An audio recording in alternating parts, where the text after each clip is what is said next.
Police हर angle से जांच कर रही है। इसमें साक्ष्य के साथ जो भी कार्रवाई होगी वो की जाएगी। चलेगी नहीं चलेगी, नहीं चलेगी, नहीं चलेगी। पटना के एक गर्ल्स हॉस्टल में नीट की तैयारी कर रही जहानाबाद की छात्रा की मौत ने पूरे सिस्टम को कटघरे में लाके खड़ा कर दिया है। नीट जैसी कठिन परीक्षा की तैयारी कर रही छात्रा की संदिग्ध हालत में हुई मौत अब एक सामान्य केस नहीं रह गई है।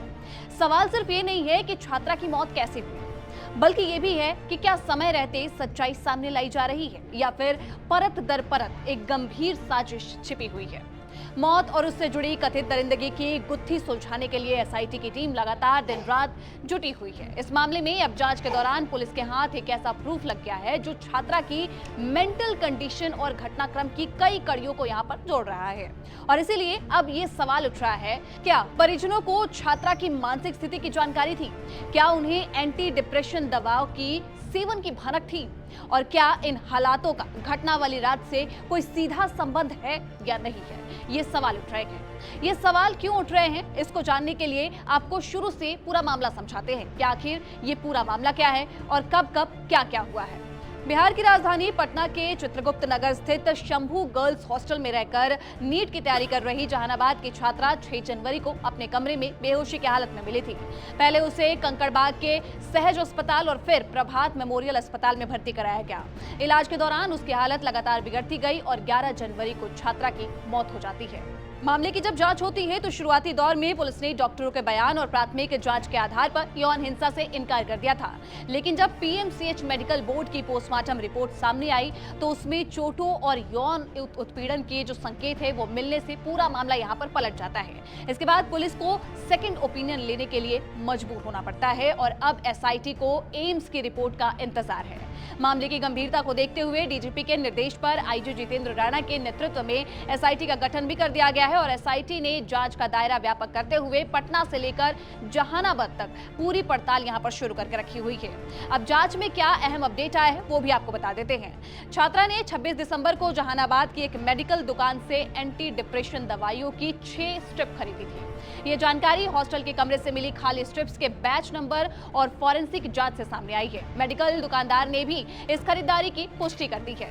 एसआईटी का यह मानना है कि छात्रा गंभीर मानसिक तनाव और डिप्रेशन से गुजर रही थी। हालांकि अब ये बड़ा सवाल ये भी है कि क्या ये दवाई किसी डॉक्टर की पर्ची पर ली गई थी या फिर छात्रा ने खुद से इसका सेवन किया था। इसी कड़ी में पुलिस जो है वो उस डॉक्टर की भी तलाश कर रही है जिसने ये दवाई लिखी हो। क्या उन्होंने लिखी भी है या नहीं, ये भी जांच का मामला है। सूत्रों के मुताबिक 26 दिसंबर को छात्रा के परिजन उसे लेने किराए के स्कॉर्पियो से पटना आए थे और उसी दौरान वो जहानाबाद भी गई थी। एसआईटी अब परिजनों से भी विस्तार पूछताछ की तैयारी में है और यही कारण है कि अब जांच एजेंसियां ये जानना चाहती है कि क्या परिजनों को इस बारे में जानकारी थी, क्या परिजनों को छात्रा की मानसिक स्थिति की जानकारी थी, क्या उन्हें एंटी डिप्रेशन दवाओं के बारे में थोड़ी भी भनक थी, क्या इन हालातों का घटना वाली रात से कोई सीधा संबंध है। यानी कि यहाँ पर अब परिजन भी सामने आ रहे हैं और उनसे भी पूछताछ यहाँ एसआईटी की ओर से किया जाएगा।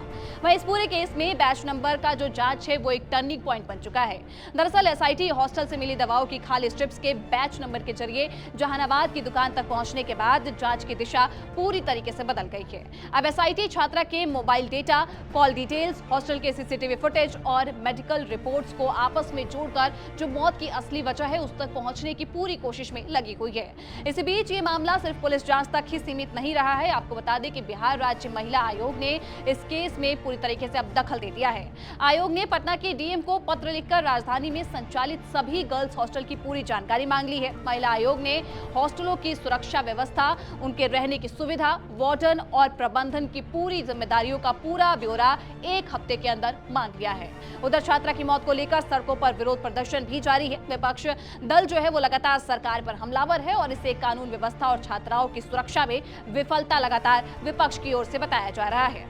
अब शॉर्ट में इस केस की पूरी टाइमलाइन को आपको समझाते हैं कि कब कब क्या क्या हुआ है। 5 जनवरी को छात्रा गांव से चित्रगुप्त नगर स्थित हॉस्पिटल लौटती है। 6 जनवरी बेहोशी की हालत में निजी अस्पताल में उसको भर्ती करा दिया जाता है। 11 जनवरी को निजी अस्पताल में उपचार के क्रम में छात्रा की मौत हो जाती है। 11 जनवरी डॉक्टरों के बयान पर पुलिस ने कहा कि यौन शोषण की पुष्टि नहीं हुई है, लेकिन 12 जनवरी को पीएमसीएच में मेडिकल बोर्ड गठन किया जाता है और पोस्टमार्टम किया जाता है।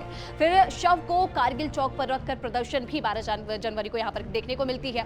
15 जनवरी की बात करें तो पुलिस ने पोस्टमार्टम रिपोर्ट में सामने आई बातों की तमाम जानकारियां दी। फिर 15 जनवरी को ही गर्ल्स हॉस्टल मालिक को पुलिस ने गिरफ्तार भी किया। 16 जनवरी को गृह मंत्री सम्राट चौधरी ने भी इस मामले का संज्ञान लिया है। वहीं 16 जनवरी को डीजीपी के आदेश पर एसआईटी गठित होने की जानकारी दी गई।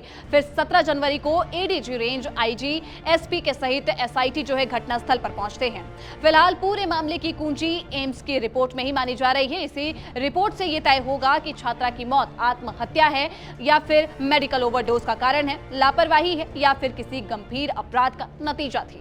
नीट छात्रा की मौत अब सिर्फ एक केस नहीं बल्कि छात्राओं की सुरक्षा, हॉस्टल सिस्टम और जांच एजेंसियों की विश्वसनीयता की परीक्षा भी यहां पर बनती हुई नजर आ रही है। सवाल यही है कि क्या सच्चाई पूरी तरीके से सामने आएगी या ये मामला भी फाइलों में दबकर रह जाएगा। तब तक इस पूरे मामले पर आपकी क्या राय है हमें कमेंट सेक्शन में जरूर बताइएगा और देश दुनिया की तमाम जानकारी के लिए देखते रहें दैनिक जागरण।